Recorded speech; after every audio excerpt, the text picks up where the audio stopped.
Anytime a new deal shows up on our doorstep, I have to ask myself the question, why am I so lucky to go look at this deal? If I'm seeing it, and it's not either one, in my area of expertise, two, in my backyard, or three, a proprietary relationship that is directly sourced, how many other firms have looked at this before I saw it? What do they know that I don't know? All of these questions are true here in the US and in other developed markets. And this axiom and this caution is particularly true in emerging markets. It's in these markets where we know even less about what we are doing, who we can trust, and the complex landscape that we are operating within. Rule of law in many of these geographies is spotty, so relationships on the ground are key.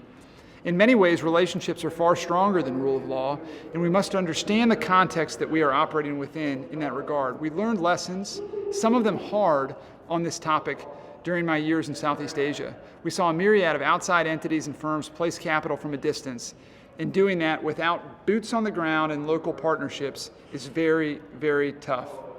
More bad stories than good ones, unfortunately, when that is done. While we must fight against cynicism that can set in for sure, a measure of skepticism is both warranted and important as we consider investing in geographies where we don't live and where we don't have immediate experience.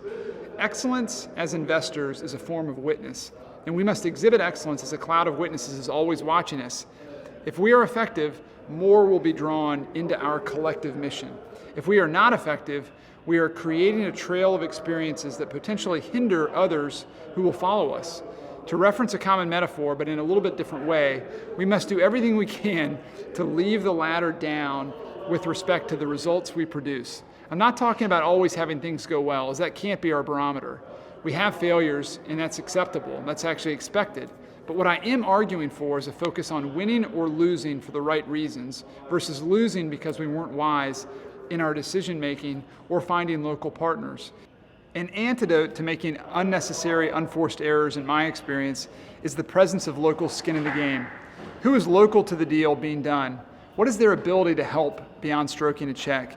Can they provide the kind of insight and guidance that is offered by a river guide on a river? Those river guides are able to advise on what rocks are submerged. They should know whether we should go into the rapids on the right side or on the left side of the river. Should we be paddling forward? Should we be paddling back? So many insights that a local co-investor can offer, and yet surprisingly few investors ask about how many and which local investors are in deals that we do. It's a top three most important question that we so rarely get.